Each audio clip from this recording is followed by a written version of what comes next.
असीम जी नमस्कार। सभी साथियों को नमस्कार।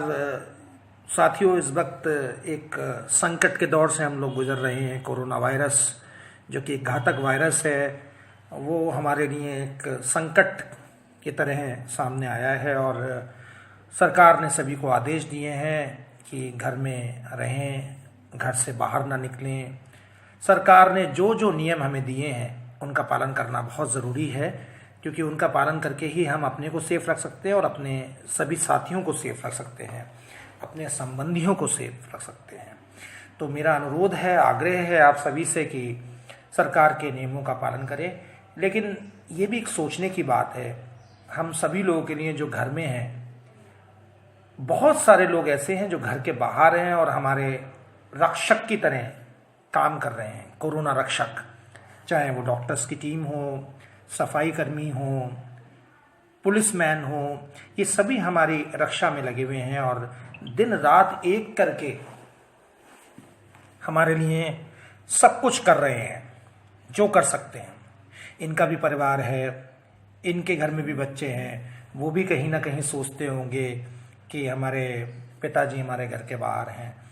तो हमारा दायित्व बनता है, हमारी जिम्मेदारी बनती है कि हम इन सब के बारे में भी सोचें। कुछ कर सकते हैं, ये तो पॉसिबल नहीं, कर कुछ नहीं सकते, वही हमारे लिए बहुत कुछ कर रहे हैं। तो हम कहीं ना कहीं इनके लिए प्रार्थना करें और इस बात का एहसास करें कि हाँ, ये हमारे लिए बहुत कुछ कर रहे हैं। इनकी हिम्मत, इनकी ताकत, वो सभी लोग हैं, हम सभी लोग हैं जो घर के अंदर हैं और ये हमारे लिए रक्षा का काम कर रहे हैं। इस तरीके की स्थिति में जब आप घर में हैं और वो लोग जो बाहर हैं जो हमारी रक्षा कर रहे हैं, तनाव बहुत ज़्यादा हो जाता है और तनाव को हैंडल करना अपने में एक आर्ट है। उस बारे में आज हम थोड़ी सी चर्चा करेंगे। मैं उस बारे में बताना चाहूँगा आपको।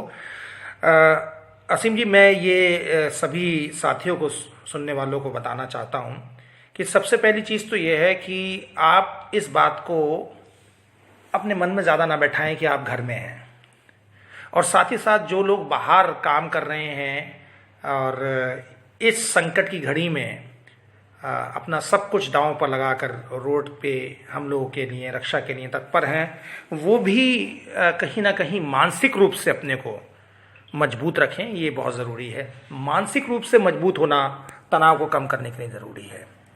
तनाव इतनी घातक चीज़ है कि अगर उसको सही से हैंडल नहीं करेंगे आप टाइम से, तो वो आपकी तरक्की को भी रोकेगा, आपके अंदर बहुत सारी बीमारियों को भी पैदा कर देगा। तनाव एक अपने में बीमारी है और बहुत बड़ी बीमारी है। कोरोना बीमारी के बीच या इस वायरस के बीच ये अपने में एक बहुत बड़ी बीमारी है। मैं हमेशा ऐसा मानता हूँ और ऐसा बहुत से लोगों ने कहा है, शोध का परिणाम भी है ऐसा, कि वर्क में एक गजब की ताकत होती है और काम जब हम करते हैं तो उससे हमें खुशी भी मिलती है और वो हमारे उद्देश्यों का बोध भी हमें कराता है। तो जब जब हम काम में इन्वॉल्व रहते हैं, तनाव हमसे भागता है। खाली रहने पर या खाली दिमाग रखने पर, काम ना करने पर तनाव ज़्यादा आता है। तो अपने मन को लगाएं, काम में लगाएं और साथ साथ एक सकारात्मक अप्रोच के साथ काम करें, क्योंकि नकारात्मक अप्रोच जो है वो स्ट्रेस को बनाती है। ये भी ज़रूरी है कि हम जब काम करते हैं तो काम करते वक्त हम ये ना सोचें कि अरे ये काम तो हमें आता नहीं है, या ये काम हमने कभी किया नहीं है, या हमें ज़्यादा काम करना पड़ रहा है, हम कैसे करें, क्या करें। बस करते चले जाएं, बस करते चले जाएं और करते चले जाएंगे तो कुछ ना कुछ उसमें हमको कहीं ना कहीं जो हमारा स्ट्रेस की प्रॉब्लम हमारे साथ आ सकती है वो ख़त्म हो जाएगी। डॉक्टर्स हमारे खुश मन के साथ, प्रसन्न चित्त तरीके से सेवा भाव में लगे रहें और हम उनके साथ, उनके लिए प्रार्थना हम लगातार कर रहे हैं। तनाव हावी नहीं होना चाहिए। सुबह उठने से लेकर और रात के सोने तक हमें अपने को सबसे पहले सकारात्मक रखना होगा, सकारात्मक ऊर्जा लानी होगी। नकारात्मक ऊर्जा जैसी आएगी वो काम खराब कर देगी।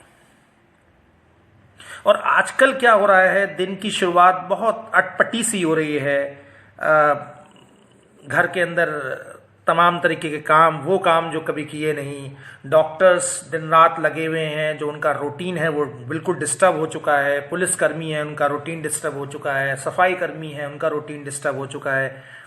तो इस चीज़ को ज़्यादा दिमाग पर ना लें, बस ये सोचें कि हमें ये काम करना है और इस अंदाज में करना है कि हम कहीं से भी नेगेटिव नहीं होंगे, नकारात्मक अप्रोच लेकर नहीं आएंगे और अपने काम को करते चले जाएंगे। बस इसी तरीके से हम स्ट्रेस से बच सकते हैं। और दूसरा क्या है, टाइम मैनेजमेंट बहुत इंपॉर्टेंट होता है। कौन सा काम कब करना है, किस वक्त क्या करें, क्योंकि जब हमारे पास काम बहुत सारा होता है तो तनाव आने लग जाता है। और जाहिर सी बात है, इस वक्त काम बहुत ज़्यादा है कोरोना रक्षक के पास, तो अपना जो भी काम उन्हें करना है वो एक प्रायोरिटी बना करके इस चीज़ को समझते हुए कि कौन से काम को पहले करना चाहिए, कौन से काम को बाद में करना चाहिए, कौन से काम को किस वक्त करना चाहिए, ये थोड़ा सा एक मैनेजमेंट बनाकर रखा जाए तो इससे काफ़ी कुछ कब्जा किया जा सकता है स्ट्रेस के ऊपर। दूसरा क्या, मल्टीटास्किंग अगर आप हैं, अगर बहुत सारे काम आप कर रहे हैं तो बस बात यही है कि वो काम जो भी इस समय मल्टीटास्किंग काम कर ही रहे हैं, अलग अलग तरीके से काम करना पड़ रहा है, तमाम तरीके के काम करने पड़ रहे हैं, तो जो भी काम आप कर रहे हैं, कोरोना रक्षक कर रहे हैं, उनको सिर्फ ये एक एहसास होना चाहिए कि हम जितना भी काम कर रहे हैं वो देश के लिए कर रहे हैं, समाज के लिए कर रहे हैं, और कहीं ना कहीं ये सारे काम करने से हमारे देश को मजबूती मिलेगी, हमारे समाज को मजबूती मिलेगी। और जब ये भाव, ये उद्देश्य बना रहेगा तो जाहिर सी बात है फिर स्ट्रेस नहीं आ सकता, फिर स्ट्रेस दूर होगा। विजन बनाकर चले, उद्देश्य बना के चले, एक विजन होना चाहिए, एक फोकस होना चाहिए, एक उद्देश्य होना चाहिए। जब विजन होगा, उद्देश्य होगा, फोकस होगा तो जाहिर सी बात है तनाव नहीं होगा। तो हम तमाम कोरोना रक्षक से यही कहना है कि आप तो एक विजन, एक उद्देश्य के साथ काम करें, और जब आप उद्देश्य और विजन के साथ काम करते चले जाएंगे तो आप देखेंगे कि स्ट्रेस आपसे बहुत दूर रहेगा। हम आपके लिए हमेशा प्रार्थना करते हैं, करते रहेंगे, और हम चाहेंगे कि आप तनाव में ना आए, क्योंकि अगर आप तनाव में आ गए तो जो घर में बैठे हुए लोग हैं वो ज़्यादा तनाव में आ जाएंगे।